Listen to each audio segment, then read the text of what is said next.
Side है उसको बहुत ज़रूरत थी, लेकिन अर्ली ग्रीन शूट्स कुछ वहाँ पे संकेत दिख रहे हैं रिवाइवल के। आप तो मैक्रो इकोनॉमिक्स को भी बहुत ध्यान से देखते हैं, आपको वाकई इसमें संकेत दिखाई दे रहे हैं टियर 2 टियर 3 रूरल इंडिया में रिकवरी के? तो अनडाउटेडली अजय भाई, थोड़ा थोड़ा ग्रीन शूट्स दिखना चालू हुआ है। लोग भी खर्चा करते हैं, एक उसका बेनिफिट मिलना चाहिए। दूसरा, बारिश इस बार अच्छी होने की उम्मीद है और एमएसपी रिविजन्स भी जो हुए हैं उस वजह से ज्यादा पैसा रूरल इकोनॉमी में जाएगा। तीसरा चीज हमने देखा है कि रूरल इंडिया में जो कंपनी इनोवेटिव है, जो नए प्रोडक्ट लॉन्च कर रही है, नई मार्केटिंग टेक्निक यूज कर रही है, नए डिस्ट्रीब्यूशन के सेंटर्स खोल रही है, उनको वॉल्यूम ग्रोथ दिख रहा है। तो कुछ हद तक ओवरऑल रूरल इकोनॉमी में बेनिफिट मिल रहा है पैसों का।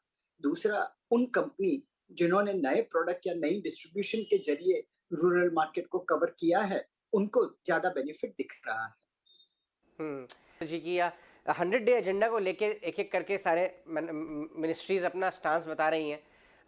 एक बाजार के नज़रिए से आपको जो अलग अलग बड़ी मिनिस्ट्रीज हैं वहाँ पे रिफॉर्म का क्या उम्मीद बन रही है यहाँ न्यू टर्म में? सो अजय भाई, मेरे हिसाब से भारत का growth momentum fastest growing major economy बन रहे हैं और ये ट्रेंड आगे भी चलता रहेगा।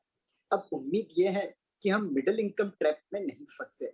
हमें और रिफॉर्म करने की जरूरत है ताकि धीरे धीरे करके हमारी ग्रोथ की रफ्तार उतनी तेज हो जाए जितनी किसी समय में चाइना की थी।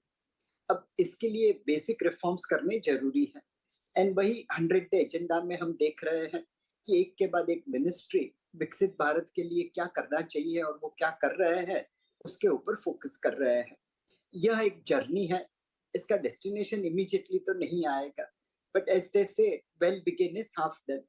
तो मार्केट काफी उम्मीद लगा के बैठा है कि ये 100 डे एजेंडा से भारत की ग्रोथ को और रफ्तार मिलेगी और लंबे समय के लिए